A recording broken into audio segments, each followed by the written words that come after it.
Hi, department chairs. This is a super informal video, but I wanted to show you the conflicts matrix. I was working on this with Lynn yesterday and just kind of showing her a few things. So I think it's important for all of you to think about if you have to move classes to different semesters. It probably impacts all of you. So if you go into PowerScheduler and then you click on reports, and then the very top report is conflicts matrix export. Let me make sure I grab that right. Yep, conflicts matrix export. What do you want to do? Maybe grab course numbers and names, and then rows across the top. You're going to want. I usually like course number, sort by course name. And let's just say, if I'm Mark, I would really love for Mark to look at science and music conflicts. Or in this case, I'm gonna walk Lynn and Charles maybe through some of their personal finance, consumer management, gov, psych issues. So I'm gonna pick a department. So I'm gonna pick. Actually, I'll pick business in this case. So business. And I want it sorted by course name. Here, make sure you click department, otherwise it's going to give you all the departments. On the rows, I'm going to pick social studies, and then sort by, again, I said course name. When it spits it out, I usually like to just know the number of sections, which we don't necessarily have yet in the system, the number of total requests. You can also put in there the total number of conflicts for that specific course. And you'll just scroll all the way to the bottom. If you ever just wanted to do like 2 specific courses, that's what this long list is for. But you can scroll all the way to the bottom and click submit. And it's going to spit out, hopefully, this conflicts matrix, which this looks a little big because I picked Charles' department, which is a little bigger. But essentially what this is showing you is it's a grid, and it's an easy copy paste into an Excel sheet.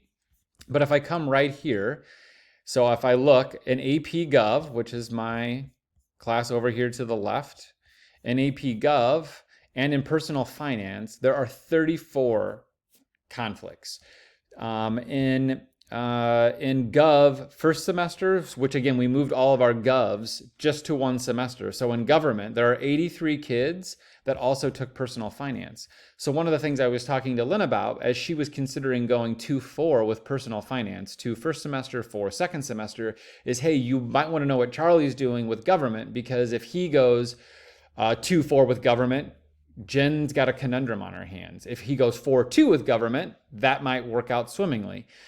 So it allows you to kind of talk for the first time maybe ever with your counterpart or your, that's not your counterpart, but your fellow chairs on how they're maybe massaging some of their numbers based on conflicts. So again, if this other data is a little too crazy for you off to the side, this is the total number of requests. So for American Studies, we had 64. It's in conflict with 20 classes in Lynn's department.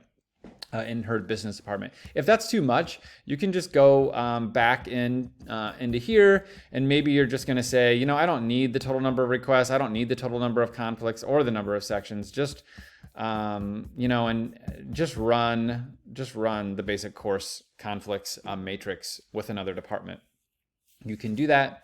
And it's a little bit cleaner data, and it's a little more concise, and it's again another easy copy and paste. Here's again like psych, which I don't know why this is doing this. Psych and personal finance has 28. So again, where is Charles pushing psychs, and where is Len pushing personal finance?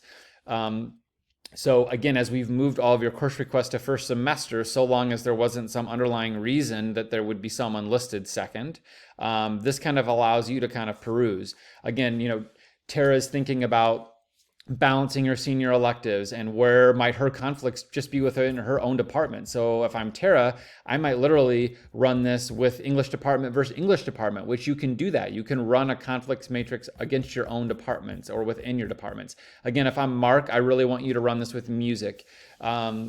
As you lay out your AP sciences.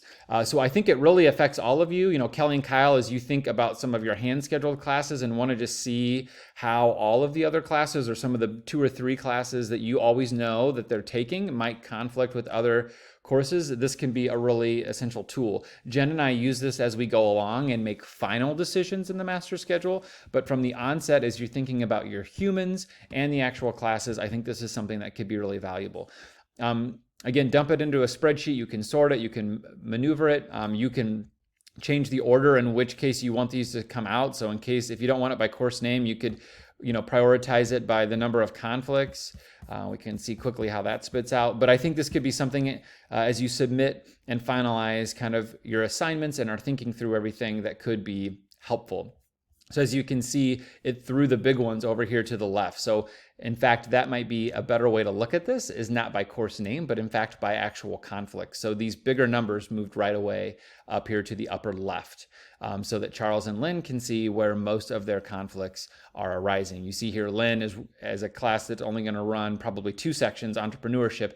She wants to make sure that Jen and I and Charles are scheduling around government, or she's going to lose a lot of students in entrepreneurship. All right, let me know if you have any questions. I appreciate the huge lift that this is for all of you as you consider a number of factors. Thanks so much.